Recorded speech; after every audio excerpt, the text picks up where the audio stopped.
You're listening to Procurement 6, the weekly podcast from the team at Art of Procurement that summarizes this week in procurement in just 6 short segments. Hi there. My name is Kelly Barner, and today is Friday, June 21st, 2024. 6. This week's episode of the Procurement 6 is brought to you by the team at CostBits. Their experience has shown that mid-sized businesses frequently lose out to larger ones when it comes to direct rivalry because they lack the resources that large businesses have for procurement talent acquisition or top-notch procurement tools.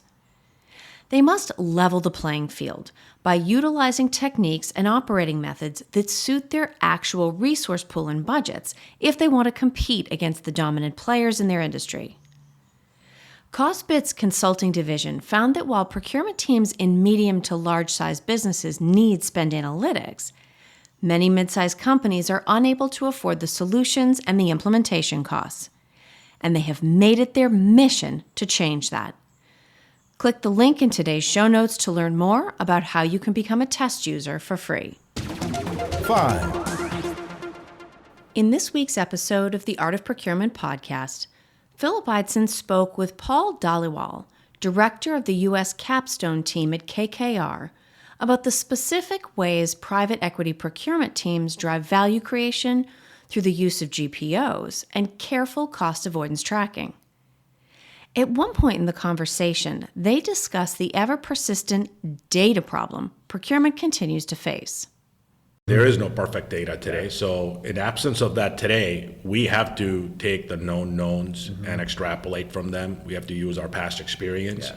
We have to use the input from our partners on it. So it's a matter of building a Rubik's cube of with the pieces that we have. Yeah. Don't necessarily doing to stakeholders saying, I have 100% accurate confidence in this data, but this is what's gone into the creation of this data and the data sources that you've used. I find that you go and present the data as fact, and somebody will look for one little data point to point a hole in it and then say, I don't believe any of the rest of it because I found this hole in the data. Yeah, I think you have to just be very clear on what the known knowns are and on what basis are you extrapolating from it. And to my answer from a couple of minutes ago, hopefully if you have built a little bit of credibility with the results you have driven, then that becomes a little easier to sell a story from whatever data you have. While procurement may still struggle with a data problem, taking a new approach, leveraging your existing credibility within the business, and reframing the data you have allows teams to prove the effectiveness of their strategies in creating value and achieving cost savings. Listen to the full episode today or stream and subscribe on your favorite podcast platform. 4. In this week's episode of Art of Supply, I dug into a story that some in the media have described as unprecedented, unusual, and even a smear campaign. On May 25th, the Federal Trade Commission announced their consent for the planned acquisition of Pioneer Natural Resources by ExxonMobil. This is the largest shale oil and gas merger ever planned.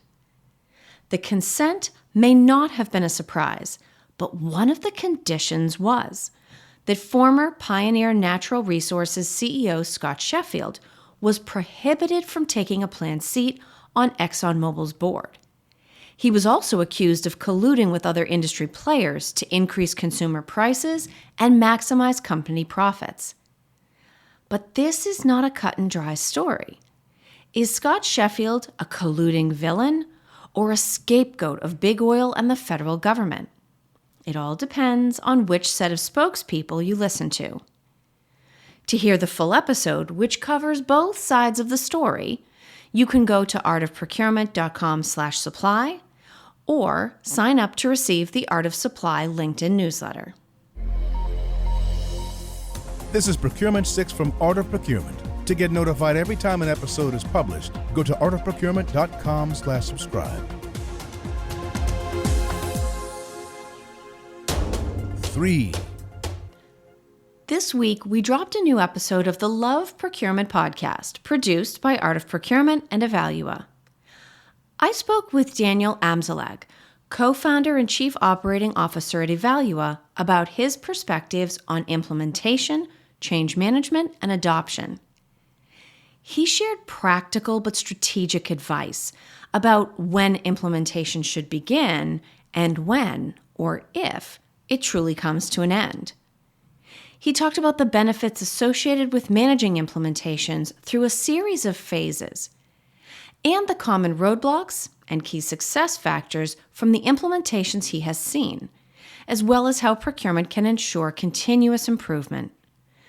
Visit the link in today's show notes to listen to the whole episode, or listen and search for Love Procurement wherever you get your podcasts. 2. Last weekend, there was a fabulous article in the New York Post for anyone that's interested in a solid primer on how today's complex supply chains and inventory management strategies came to be. The article, Why the World is Running Out of Everything, is based on Peter S. Goodman's new book by the same title. My key takeaways from the article were threefold. 1, just-in-time inventory management was embraced to improve a company's return on assets calculation, incentivizing further investment. 2, that Henry Ford predicted in 1922 that just-in-time inventory management would eventually lead to severe disruptions and shortages. And 3, that we learned very little from COVID, leaving us no better prepared for the next Black Swan event. Click the link in today's show notes to read the full article for yourself. 1. Before I let you go, I want to share the details of an upcoming event. Join us on June 26th as Vivek Jayaraj from Deloitte and Arnaud Mallardet from Evalua discuss third-party risk for financial services.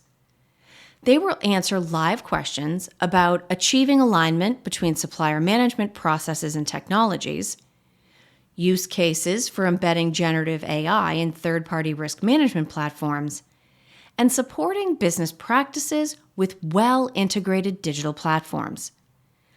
Click the link in today's show notes or go to artofprocurement.com/calendar to see all of our upcoming events.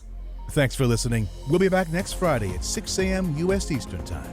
If you've enjoyed this pod, help us grow and tell your peers to search for Procurement 6 wherever they get their podcasts.